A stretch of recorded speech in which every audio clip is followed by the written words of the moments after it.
अस्सलाम वालेकुम जी। आज का लेक्चर हमारे पास है an inductive load through AC.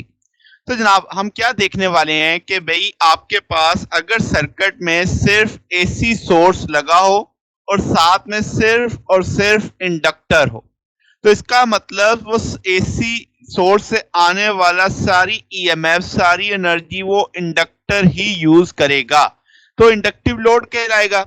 तो अब आप जैसे इस फिग में देख सकते हैं, आपको एक एसी सोर्स दिखाया जा रहा है जिसकी ईएमएफ ई है।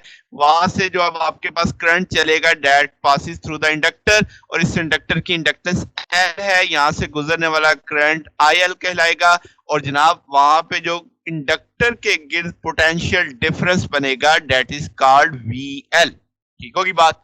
अब जनाब अगर हम देखें किरचॉफ का सेकंड रूल लगाएं, लूप रूल, तो आप कहोगे sum of all potential changes should be equal to zero.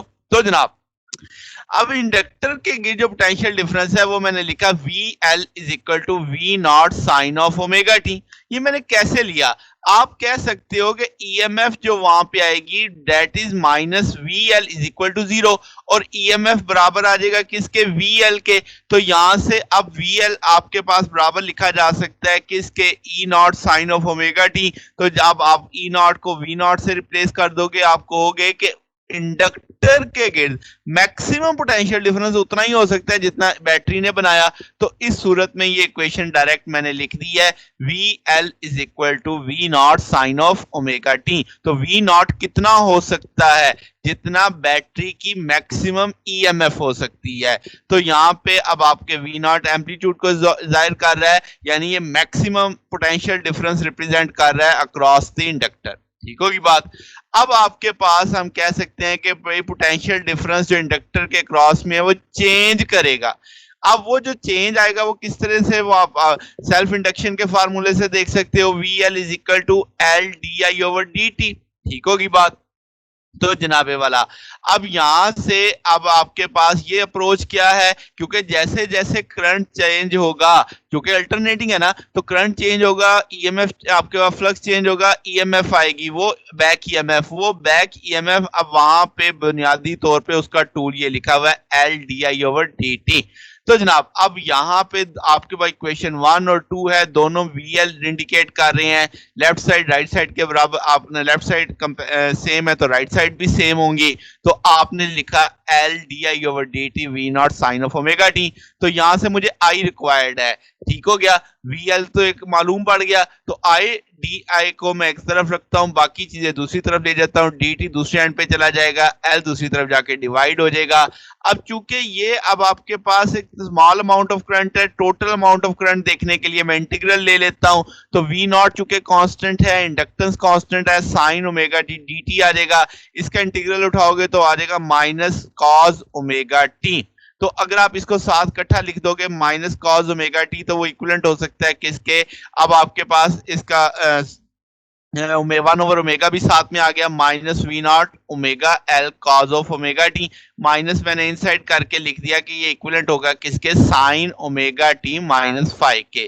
तो अगर आप यहां से अप्रोच करो तो आपके पास यहाँ पे potential difference sine of omega T का फंक्शन है, और करंट जो फंक्शन आ रहा है वो किसका आ रहा है? Sine of omega T minus 90 का आ रहा है। इसका मतलब क्या हुआ कि अब आपके पास जो करंट है वो जनाब 90 डिग्री लैग कर रहा है। ठीक होगी बात। तो अब आप यहां से इस चीज को क्या है, 1 ओवर ओमेगा एल को हम एक्सएल मेंशन कर सकते हैं। एक्सएल क्या है? Reactance of inductor. नेक्स्ट थोड़ी देर बाद देखते हैं, इसको भी समझेंगे।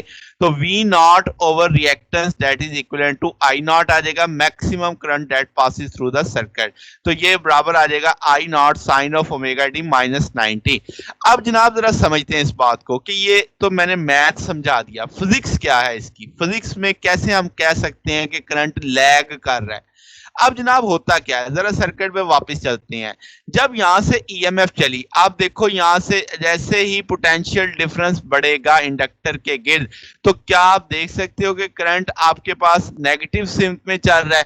क्यों? क्योंकि आपके पास सोर्स जो है उसने जो करंट चलाया, तो यहाँ पे इंडक्टर में वहां पे जो ईएमएफ इंड्यूस हुई उसने अपना जो करंट था वो इसके मुखालिफ चलाना है। तो आप देखोगे इंडक्टर के गिर्द जैसे जैसे पोटेंशियल डिफरेंस बढ़ता जाएगा तो वहां से करंट चलेगा, मगर वो करंट मुखालिफ सिमत में होगा सोर्स के लिहाज से।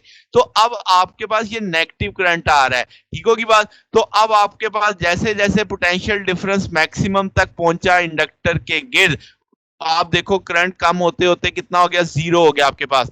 तो अब क्या मतलब इस चीज का कि एक मोमेंट ऐसा आएगा जब ईएमएफ मैक्सिमम हो चुकी होगी, सोर्स का करंट मैक्सिमम हो चुका होगा, उस लम्हे आपके पास आप करंट चेंज नहीं हो रहा, फ्लक्स चेंज नहीं हो रहा, तो ईएमएफ कितनी हो गई, ईएमएफ जीरो होगी, इंड्यूस्ड ईएमएफ जीरो हो गई। तो इंड्यूस ईएमएफ की वजह से बनने वाला करंट भी क्या हो गया, जीरो हो गया। तो यहां पे आप देख रहे हो कि वीएल जब पोटेंशियल डिफरेंस मैक्सिमम हुआ, यानी अब आपको पीछे समझाया कि आपके पास इंडक्टर के गिर्द मैक्सिमम पोटेंशियल डिफरेंस उतना ही हो सकता है जितने बैटरी की ईएमएफ हो सकती है। तो जनाबे वाला, तो आपके पास जब ये पोटेंशियल डिफरेंस मैक्सिमम पे पहुंचा इंडक्टर के गिर्द, तो उस लम्हे कोई फ्लक्स की चेंज नहीं, उस लम्हे कोई ईएमएफ इंड्यूस नहीं, तो करंट कितना हो गया, जीरो हो गया। अब क्या है, अब जनाब आप देखो कि कैपेसिटर इंडक्टर के गिर्द आपके पास पोटेंशियल डिफरेंस कम हो रहा है। जैसे ही पोटेंशियल डिफरेंस कम होगा तो आपके पास करंट फिर फ्लो करना शुरू कर देगा, क्योंकि अब सोर्स हावी हो जाएगा।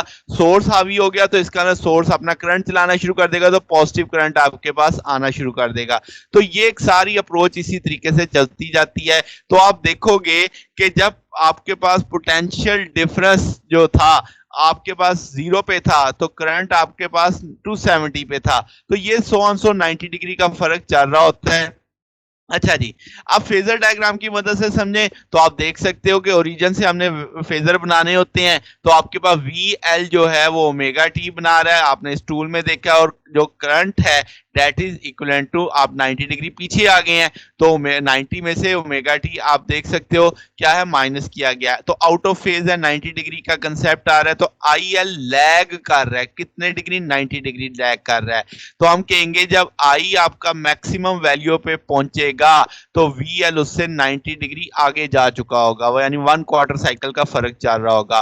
तो आपने इसे काउंटर क्लॉकवाइज चलाना होता है। तो आप देख सकते हो यहां से कि आपको वाज़ेह समझ आ रही है कि 90 डिग्री का फर्क चल रहा है दोनों के बीच में।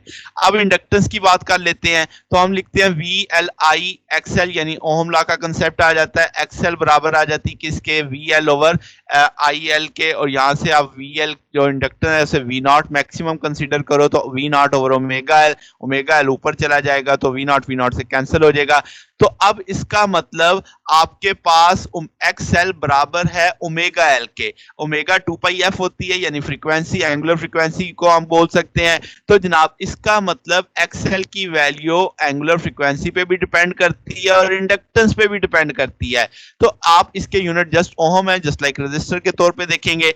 अब अगर आप इसकी फिजिक्स समझो कि ये रुकावट ओहम आ रहा है, यानी चार्जेस के फ्लो में रुकावट को एक तरह से शो कर रहा है, तो इसकी फिजिक्स क्या बनती है, आप देखो फ्रीक्वेंसी के डायरेक्टली प्रोपोर्शनल है। जब इसका ना फ्रीक्वेंसी ज्यादा होगी, इसका मतलब चार्जेस तेजी से जाएंगे, ज्यादा फ्लक्स चेंज होगा, ज्यादा बैक ईएमएफ आएगी, चार्जेस को गुजरने में ज्यादा मुश्किल आएगी।